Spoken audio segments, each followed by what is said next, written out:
And here we go, everybody. Welcome to Real Fellas Talk Sports. I'm David Burnett, your host for this evening. We've got a lot of sports to talk about, particularly the NBA and the NBA Finals starting tomorrow night.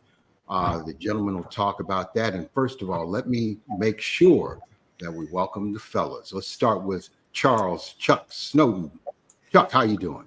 David, I'm doing great. It's Wednesday, 8 o'clock. And by the way, I'm safe. I've been getting reports in the last few minutes there's a tornado in the neighborhood, but the show must go on, David. If you blow away, we'll just keep it going.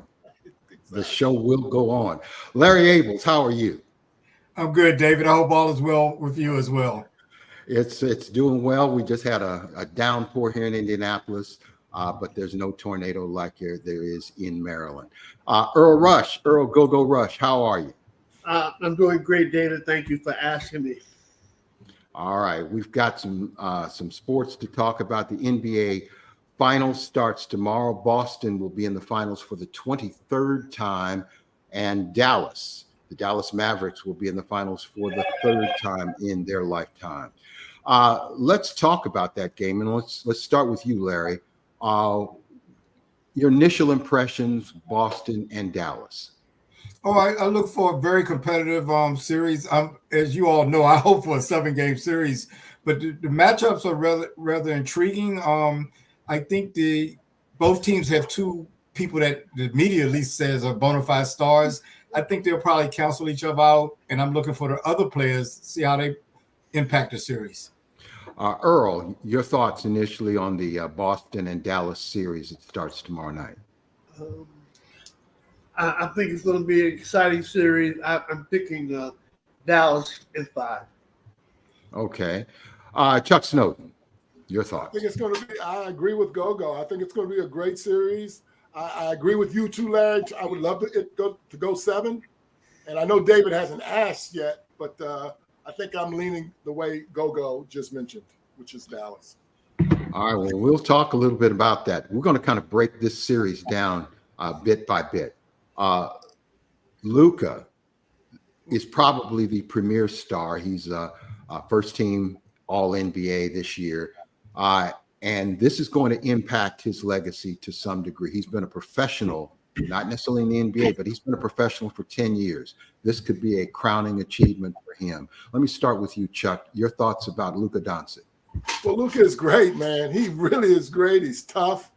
But he's still young. And this is his first time in the finals. So he too is human, meaning he should have some jitters as well. It should be interesting. I like him a lot. And I do think he's the best player in the series. Mike McGetty. Mike, I hope you're doing fine in Montgomery County, Maryland. Tornado free. Let's hope so. He's actually a friend of mine that lives in Prince George's County, Maryland, but I guess he's heard Chuck. So he might have some of the remnants of it as well. Larry, thanks for tuning in, Mike. Thanks, Mike. Yeah, Mike, thanks for tuning in. And the tornado should be A and not an E. Okay, Earl, the spelling bee champion. Earl, your thoughts on the series initially, and particularly Luka and his stardom. Luka Doncic is the number 1 player in the NBA as far as I am concerned. I guess that's obvious because I'm the one just talking, but yeah, he's number 1. He's the number 1 player in the NBA, and as I said earlier, Boston. I mean, wow.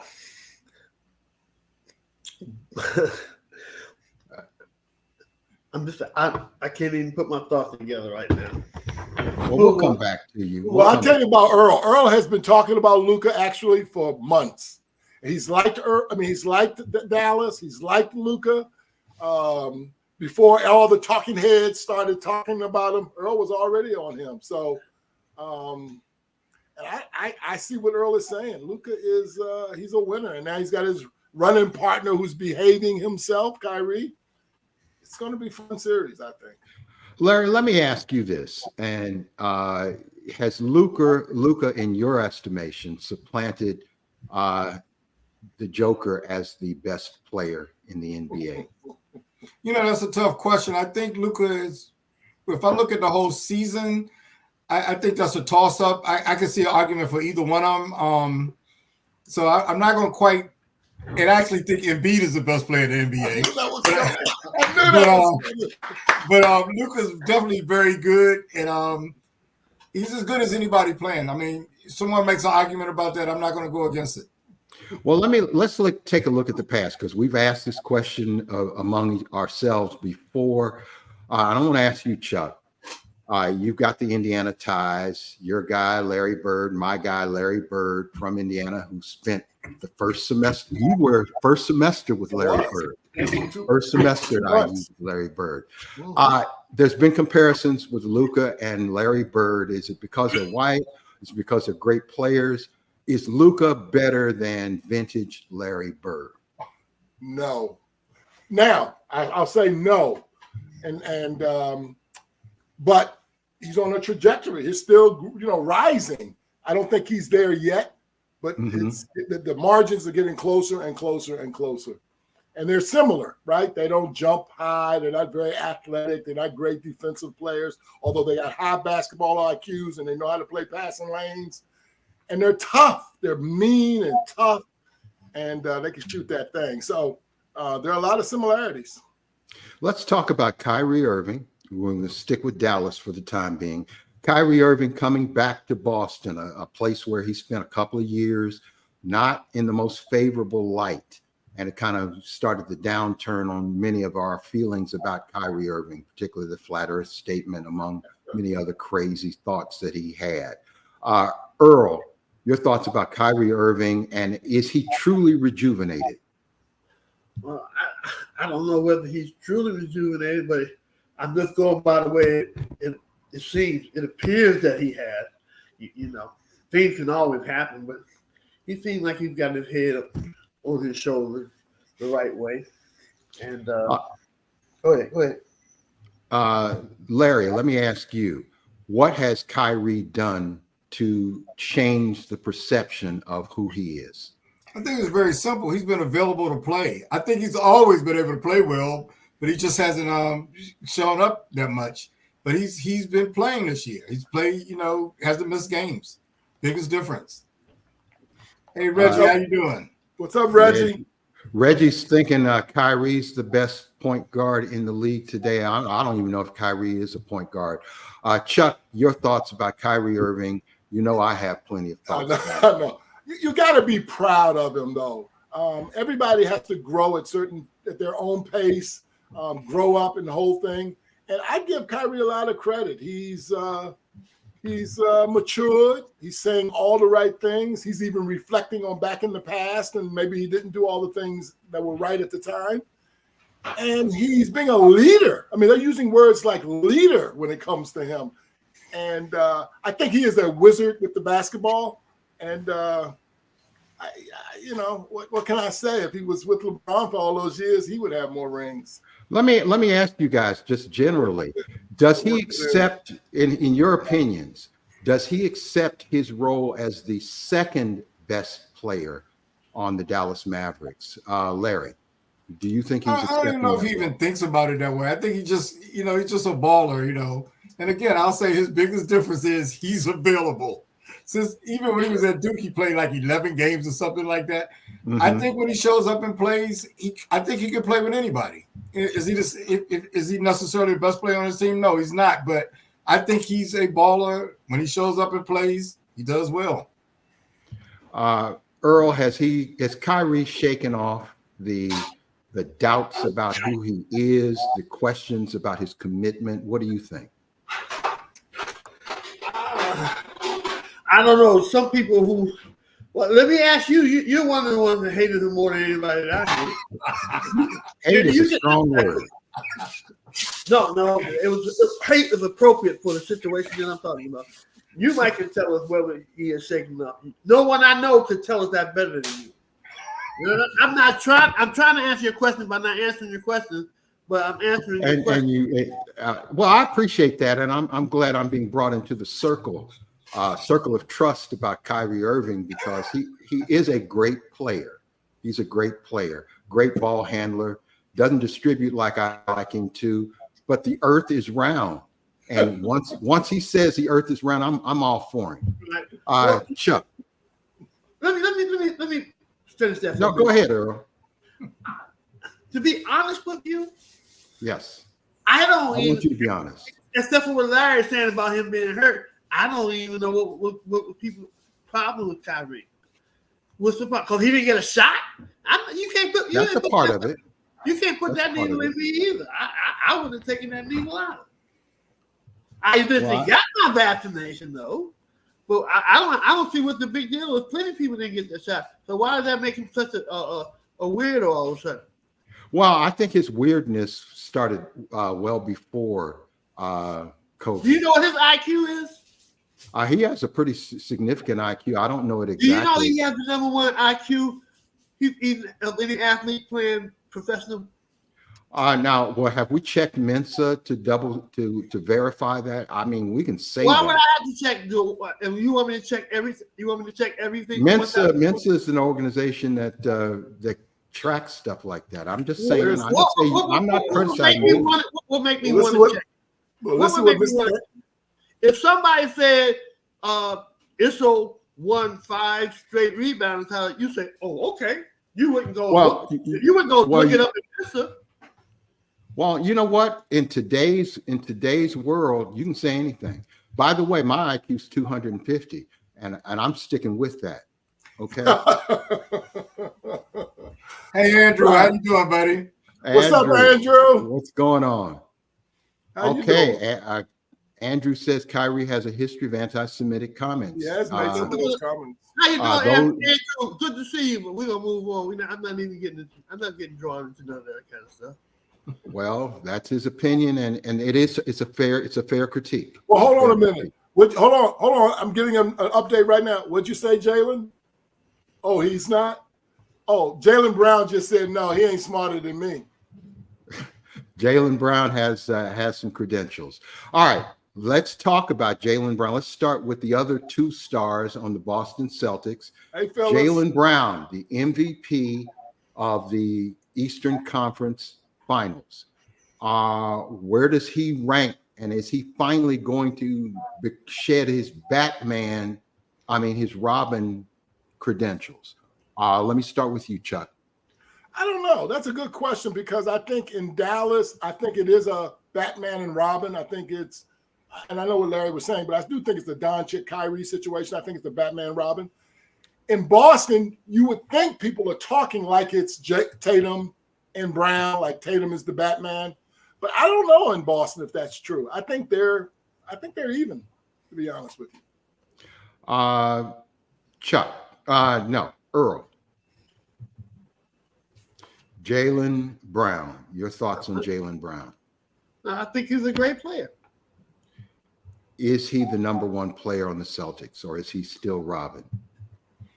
I would say he is the #1 player on the Celtics because he is just a bit more, because sometimes he get kind of crazy too, a bit more consistent than Tatum. So I would, if I'm going to ask who's the best, I'm going to go with the person that I think is the most consistent. So yes, I think Jaylen Brown is the best player on the team because he's more consistent in crucial times than Jayson Tatum. That's an outstanding observation, and it's an observation I think more and more people are getting to. Larry, your thoughts on that? Is Jaylen Brown the #1 player on the Celtics? Well, he was #1 player in the last series, so he won the MVP.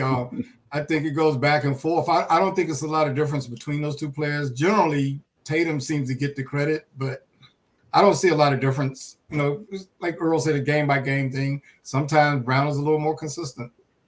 Well, speaking of his running mate, his tag team partner, Jayson Tatum. A lot's been said. There's a lot of expectations as the best American basketball player. He's not quite lived up to that, even though he's been very good. And Larry, let's start with you. Jayson Tatum, what does he have to do to change the perspective of his career and the trajectory of his career? Well, he seems to be getting a lot of credit. I'm not sure what else he needs to do. He's getting ready to get a big bank for making first team All NBA. I think he's a good player. I don't know if he's as good as the Jaylen best Brown. American player. I'm not sure he's that, but he's among the best.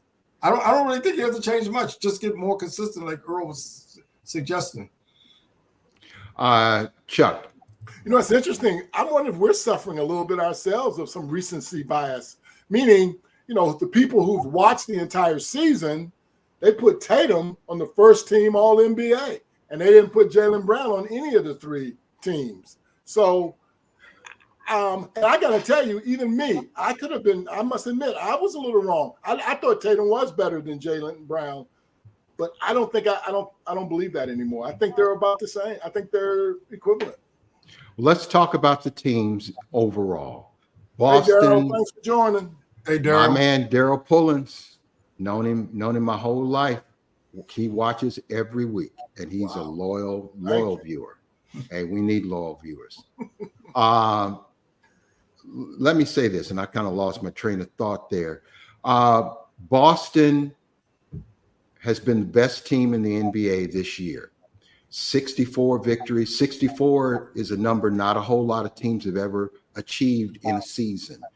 Is Boston better than what we think, or are they not as good as their record because the East is not as strong? And let me start with you, Earl. How good is Boston? No, Boston's a very, very good team. They're very good, and yes, they are good at their record because that's what their record is. We can't go by anything else.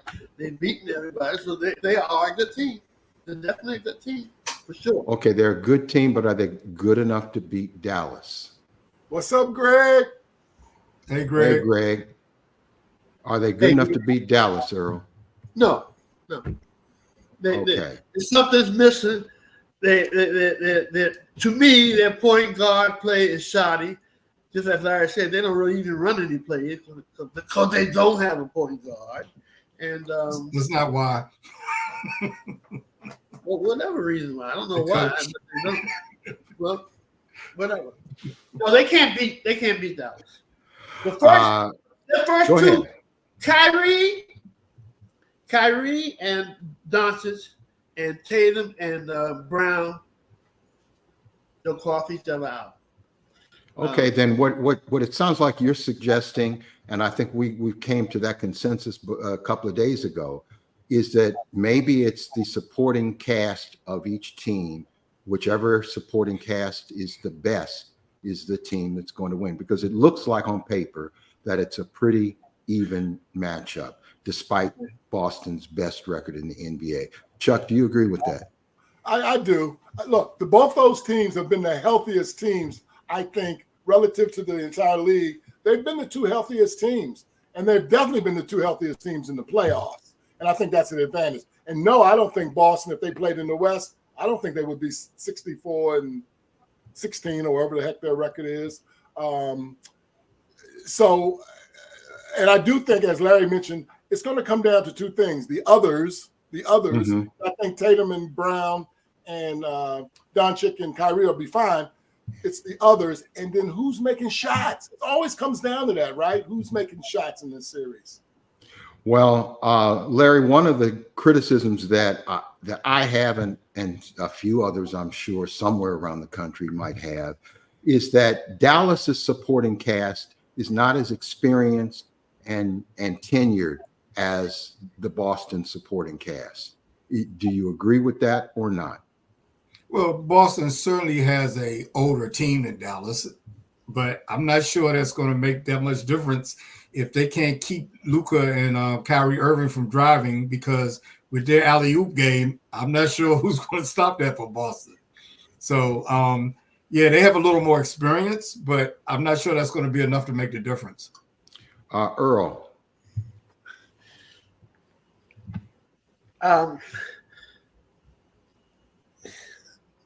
Supporting cast.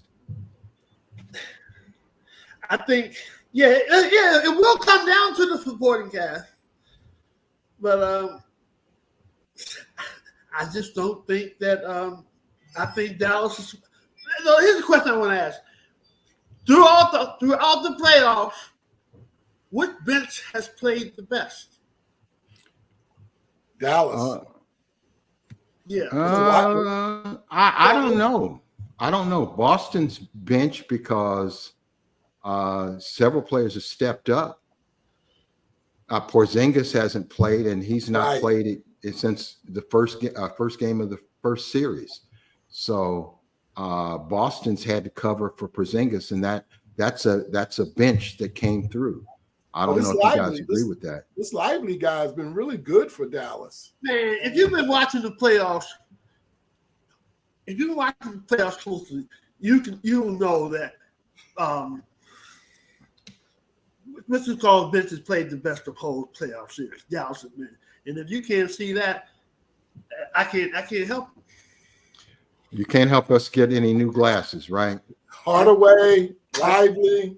Although Hardaway hasn't been hitting. Hardaway hasn't played, Charles. I know he hasn't played well, but does Gafford start or does he come off the bench? Gafford starts. He starts. No, I think when you still think of other players, it's not necessarily just Boston's bench. Some of the other starters are pretty good. Chuck, I disagree with you a little bit. When you're saying the two healthiest teams, I do agree with that. But the difference I see is that Dallas has played healthy teams and beat them. Boston hasn't done that. So that raises a question mark for me there. My hat goes off to Dallas. They beat the number 1 seed, the number 3 seed, number 2 seed, and number 4 seed or something like that.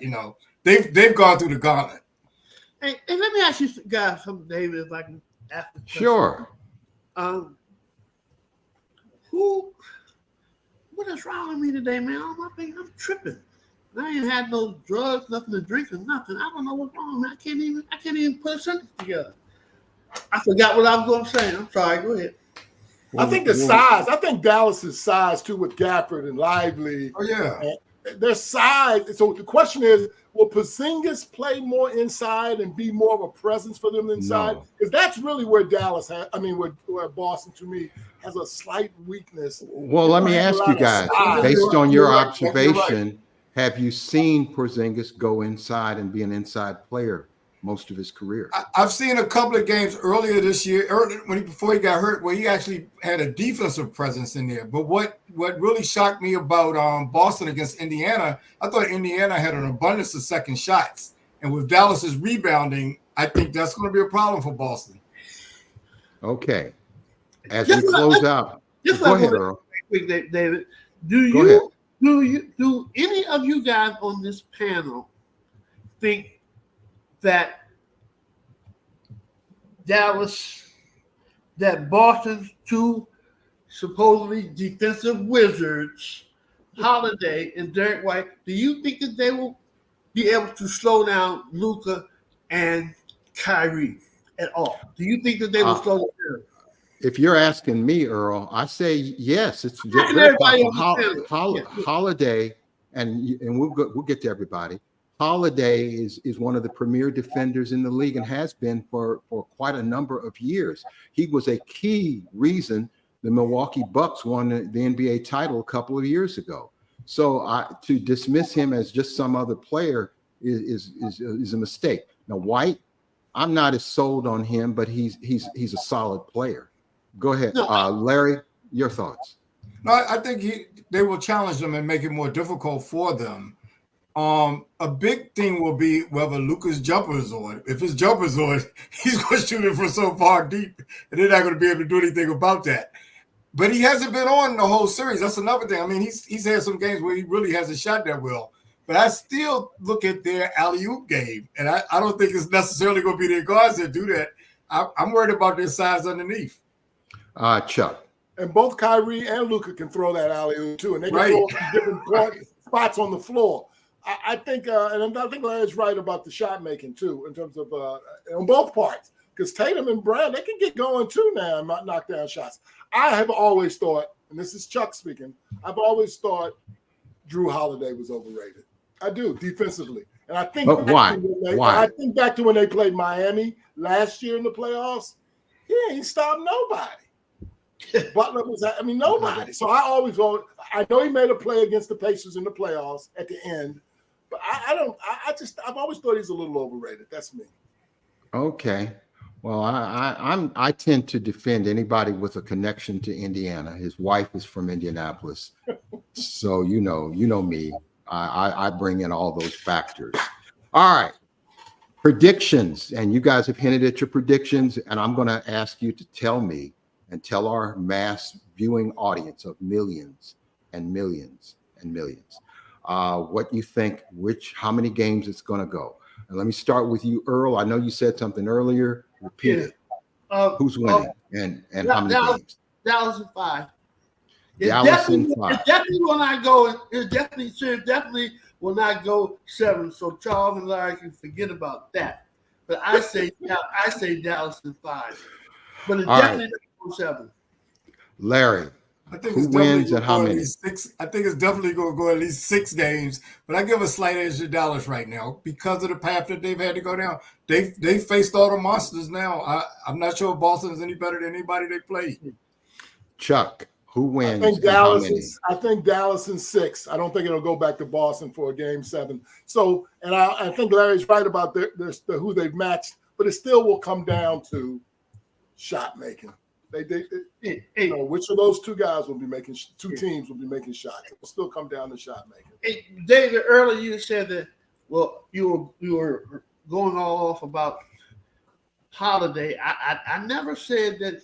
I didn't put him in the category with everyone else who said don't just write him off as anybody else. That's not what I'm saying. All I'm saying is he ain't going to stop. Those two guys. That's a fair observation. Yeah.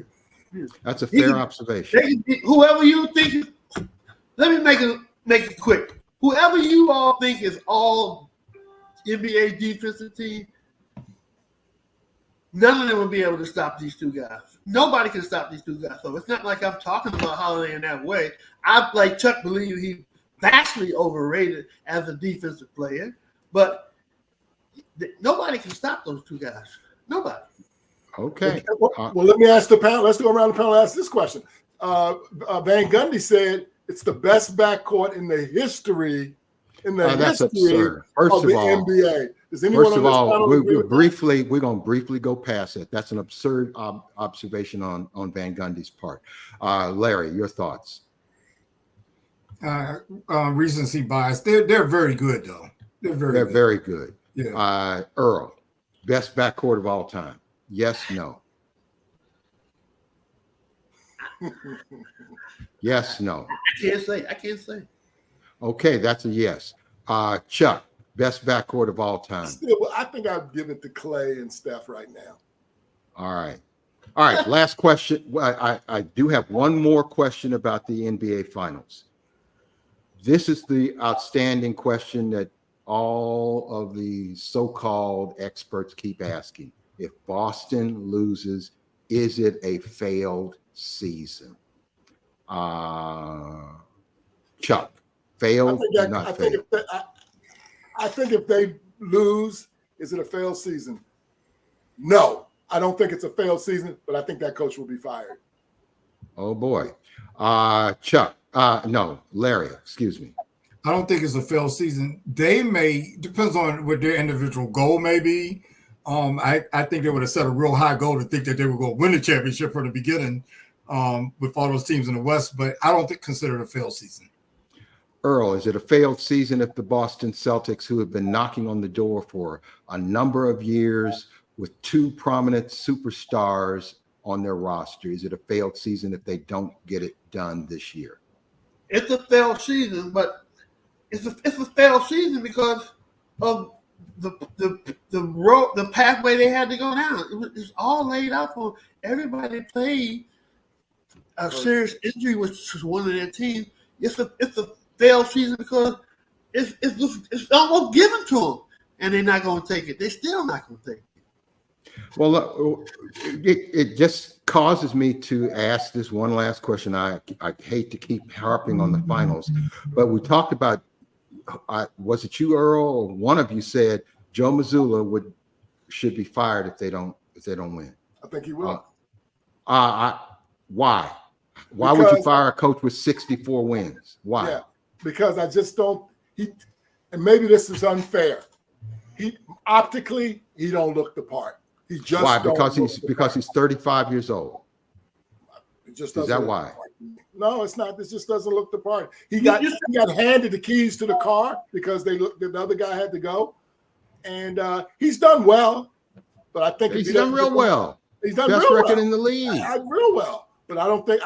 I think Boston's management will fire him. That's Brad Stevens. They're not gonna fire him, Charles. This is first season. This is first. Okay. You gonna fire somebody who won 64 games in their first season?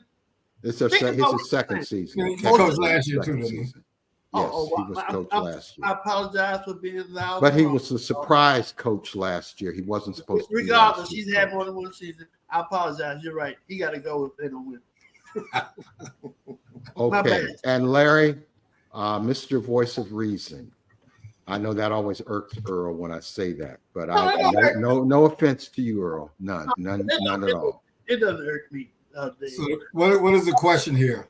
The question is, should Joe Mazzulla be fired if they don't win?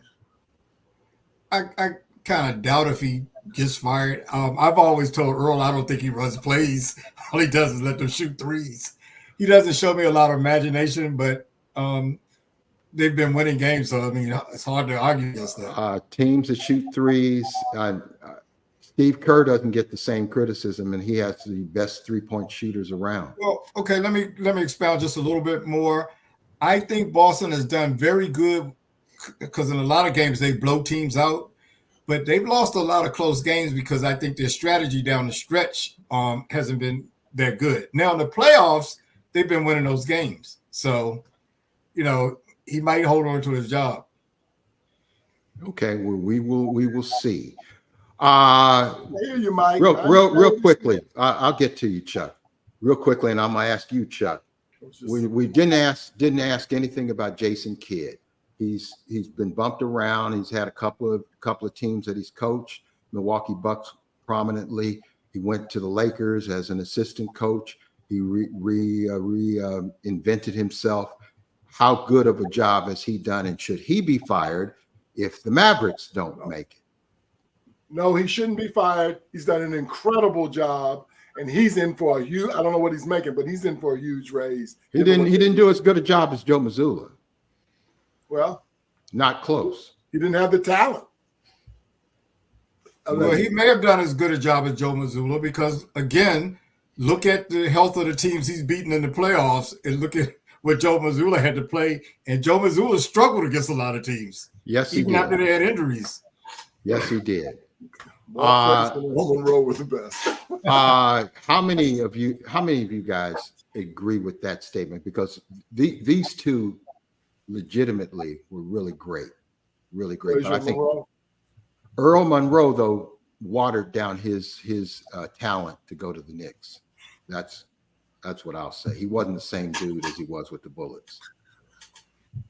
That was a great. We're all Washington related. Yeah, I don't think he watered it down. I think he adjusted his game to play along with him. That's all he knew he was going to play with. I hated seeing him play for the Knicks because it wasn't the same stuff. Okay, well, say that then, but don't say he watered down his game. Well, that's my term. You can't tell me to take my term away. I hold dear to certain terms. He watered it down. Okay. Anyway, I'm just messing with you guys. He watered it down, and there's still a lot of people considering the best backcourt. I would say they certainly are in the conversation. Well, you know what? If he didn't water it down, you know what they'd be? They'd be Kyrie and Luka. You know, Wow. that is a great analogy. Great analogy, Earl. All right, let's talk WNBA. All right, who's the Oh, queen of the David, you didn't say who WNBA? you're picking. Who you're picking in the series? Boston and Dallas. Boston. So you have Boston. There's one Boston and 3 Dallases. Okay. And let me tell you why, and then I'll answer your question, Earl. I think the greatest amount of pressure is on Boston, and the two sub superstars by comparison, Brown and Tatum, have something to prove. And I think Boston's going to play the best games that we've ever seen them play, and they're going to win. And I think Dallas, their time is maybe next year or the year after. That's my opinion. Will any of y'all change your decision who you think was going to win if you knew for 100% that Porzingis was going to be 100% healthy? Would your decision change on who's winning this series? Your question, Earl, is a great question. I don't think a whole lot about Porzingis, to be honest with you. I think he's overrated. I think he plays small. If you're 7'3", you better act like you're 7'3". Don't act like you're 6'7". I'm sorry. So he doesn't impress me. Larry. It doesn't change my view. I think Larry summed it up. That the gauntlet that Dallas went through and the way they played, and when they lost that game in Dallas to Minnesota, then they went back to Minnesota and spanked them like that. And Luka had 20 in the first quarter. No, they ready. Go ahead. I think I have Dallas in 5. I honestly think if Porzingis was healthy, he wouldn't even have to produce that much. But if he was just healthy and was able to be a viable threat, I think Boston would win in 5 if Porzingis was 100% healthy. Okay. Well, we will see. We're going to check his health tomorrow night at 8:30 from the new Boston Garden. WNBA, I promise. Caitlin Clark, is she a victim? Is she being battered? Is she taking cheap shots, or is she whining and provoking other players to hate on her?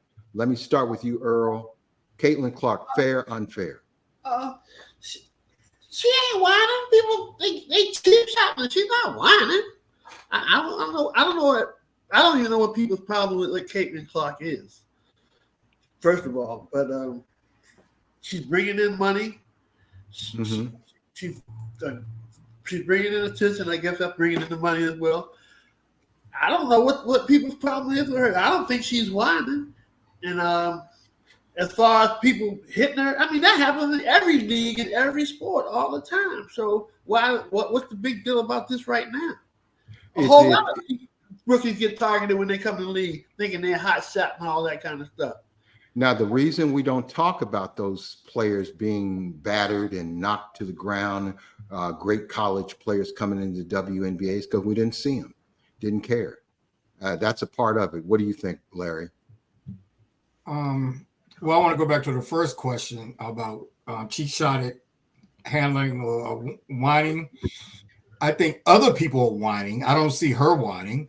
I think she's going just if you look at the college men's game, just like the college women's game, it's a different game in the pros. It's more physical, going up against women as opposed to 18-year-old girls.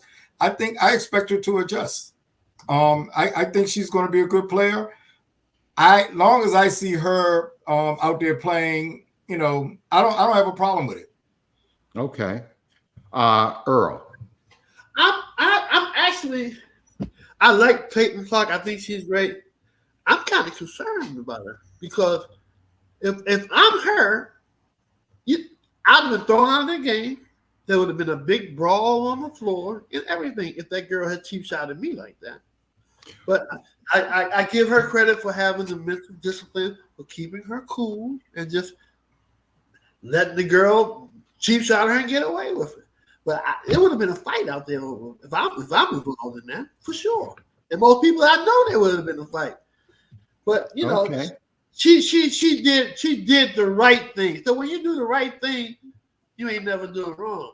She had the class. She didn't start nothing, but you can't let nobody come up and hit cheap shots you out the blue like that either. That's something that has to be dealt with. Then what's the way, and I'm going to start with you, Chuck. What's the best way for her to strike back? What's the best way for her to answer those who want to physically rough her up or criticize her? What should she do? Well, first of all, I don't think she's whining at all. What Larry said and Earl said as well. She's not whining, and people are just talking. There's a lot of chatter. It's a complex thing. All rookies have to go through it. I mean, Larry said it to us a couple of weeks ago. He saw Alicia Thomas grab Angel Reese around the throat, threw her down, got tossed out the game. And I haven't seen Caitlin get hit like that, to be honest with you. But I don't think people were talking about that because people weren't watching that game, right? Yeah. Well, there's a reason why people aren't talking about it. Was no big deal, but I don't know if we want to go in that area. Well, we can go there too. I think you're saying because it was black on black crime versus right. hitting the white girl, right? That's all that was. And it's okay that we can deal with a sensitive subject. And I think that's a two-pronged thing, meaning if the country is 85%, and I hate to go here, and I might stick my foot in this, 85% white, which is a lot of merchants, a lot of eyes, which will help elevate that league to get more people to watch it. I think that's okay. What's wrong with that? You know what I'm saying? Like, I think that's what's going on. I really do. I think that I think there's a lot to be new said. Eyes watching now, and it's all good. I think there's a lot to be said for your point, Chuck. There are many more eyes and many more critical eyes focused on the WNBA. And we have now WNBA experts who never watched a game prior to this year. And I think that's really it. I think people who normally don't watch them are making a bigger deal out of it. Earl's my boy. I didn't think that foul was hardly anything at all. Then I hear guys like Draymond Green and Barnes talking about they needed to enforce it. They're the biggest reckless players out there, two of the most reckless players out there. If they had knocked somebody down like that, we wouldn't even have talked about it. A lot of it is gender, as much as race might be a part of it, but a lot of it is gender. And a lot of us are not used to seeing women playing that physical, not being that competitive. It's been plenty of games where people have gotten knocked down, but they didn't have eyes on it because we have all of these casual fans that are tuning in because Caitlin's there. Just like we had those casual fans tuning in to watch the Kansas City Chiefs because Taylor Swift was there. People that really watched it, I don't think they're really looking at that foul as that big a deal. Well, one thing to do before we wrap up the whole WNBA Caitlin talk, I want to also talk about the fact that Angel Reese, who's gotten much publicity from LSU, formerly University of Maryland, before she went to LSU, number one endorser prior to entering the WNBA. She got tossed out of a game. She flipped off an official and was gone. They rescinded the second technical. Yeah. But what do you think about Angel Reese? Is she doing this for publicity, or is this just she's a fiery player? Earl. I think she's just a fiery player. What has she done that's been weird? What did she do that's weird? Did I miss something?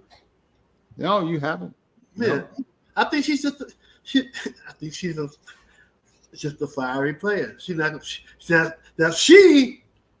probably not gonna let nobody, even though Larry says he doesn't think it's a big deal. She's not gonna let nobody Alicia Thomas did it. Come from behind her with no action nowhere near her, and then hip check her. She's not having that. She's not gonna have that.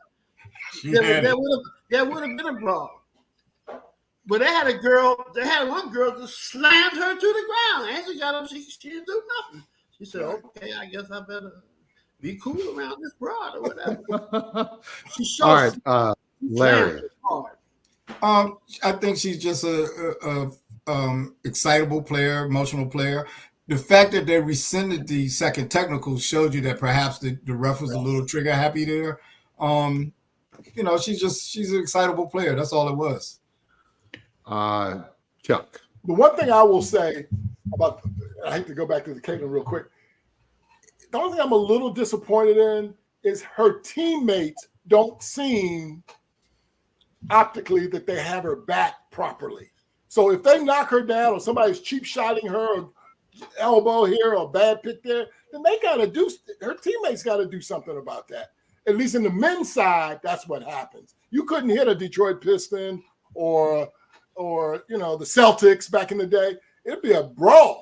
And that's the only thing I'm a little disappointed is that her teammates don't seem to be coming to her. Hey, Chuck, maybe that foul wasn't that big a deal. That might be the other thing. Well, I didn't see any of Angel Reese's team running over there to mess with Thomas after she slammed her to the floor. No. I thought he was asking about Angel Reese. And I was. Wasn't the question about Angel Reese?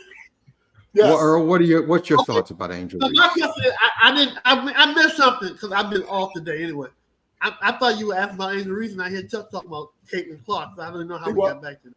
He was. It's all wrapped up in the same. It's all part of the same. You guys have covered the Angel Reese thing, and you said it perfectly. I just wanted to get the point on about Caitlin's teammates before we moved on to another. So now what's your answer about Angel Reese? I think Angel Reese is a rookie, and she's going through it too. Her personality is not like Caitlin's, and yet she ain't jumping up in people's faces either. Well, she's been a good rebounder. I think Angel's wrong about one thing, though. Maybe this is controversial. She said the other day, she says, they're watching this league 20 years from now. They're going to look back and say, it wasn't just her, it was me too. I don't think they'd be tuning in. She was a part of it. She is a part of why people are watching the rating. I don't know if they're tuning in for Angel, but that could be wrong. Wait, hold on, Charles. Come on. All right. They're tuning in for several people. What do you mean? You don't think she's not a part of the reason the ratings are going up? That's what you're saying? Well, one of the best ways to check the ratings. Like she presents herself. One of the best ways to check the increase, if there is, of the WNBA ratings, check a game that does not involve the Indiana Fever and Caitlin Clark, or even Angel Reese, and see how those games stack up ratings-wise and compare them to the same time last year, and see if there's a trend upward. And that's a fair way, I believe, to evaluate. The league has been trending upward for the last couple of years. Caitlin Clark certainly has had the bigger impact, but Angel may be correct that she may be part of it too. I saw Cardozo play for the first time Sunday. Watch her, because she can play. Well, she's 6'7" and it matters. Yeah. Angel Reese did not say she was part of it too. She said there are other people that part of it as well. That's what she said. Yeah, and I agree. I think she is part of it. Chuck just saying, "Oh, ain't nobody watching for the Reese." That's crazy. What are you talking about? Well, I mean, I don't think they're watching Angel Reese. I don't know. I don't think they're watching her. All right. Real quickly, we got a couple of NFL notes to talk about real quick. Justin Jefferson, the great young wide receiver for the Minnesota Vikings, more receiving yards in his first 4 seasons than any wide receiver in the history of the NFL. A 4-year, $140 million contract, $35 million a year, the highest contract for a non-quarterback in NFL history. Did he deserve that? And I'll start with you, Mr. Money, Chuck. Sure, he did. He's the best receiver in football currently, and the timing of his contract is such. Yeah, he deserved it.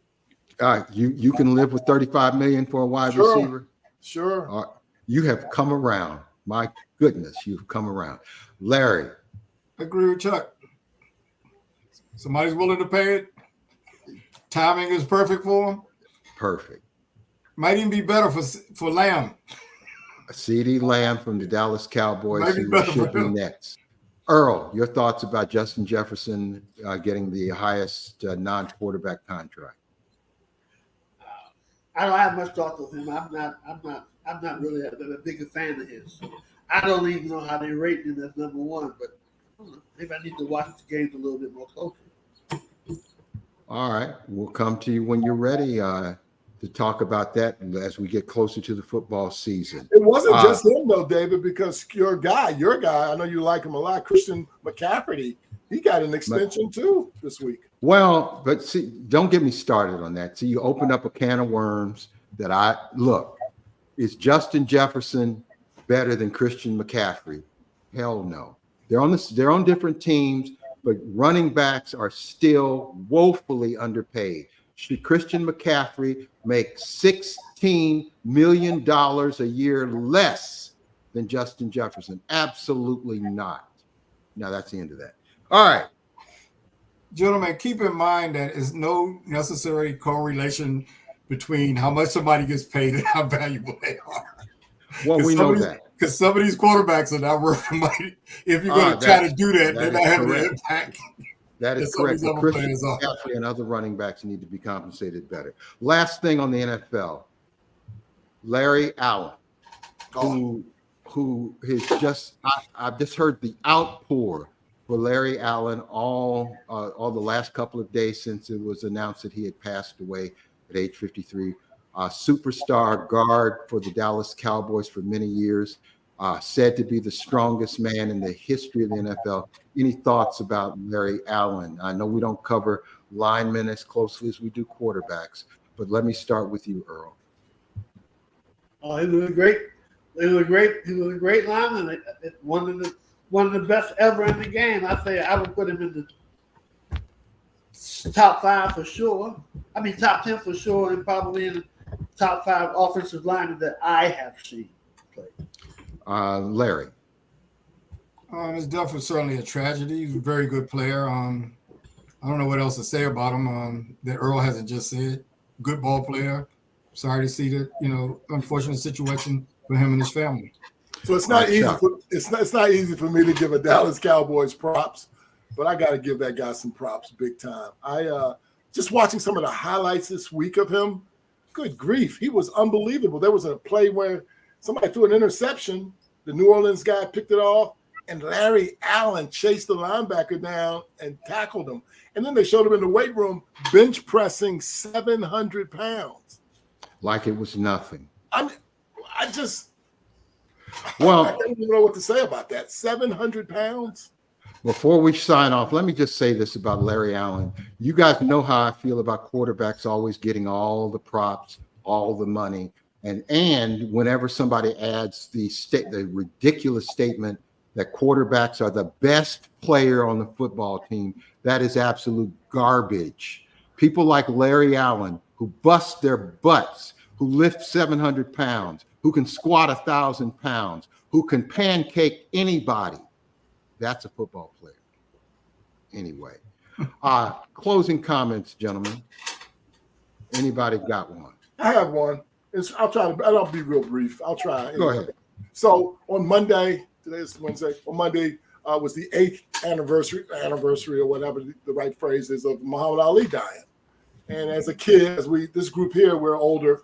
My father and I, our biggest sports argument was that Joe Louis, he said, would knock out Ali because Joe had thunder in his left and right hand, and all he needed was 6 inches. And me and my dad used to argue that, constantly.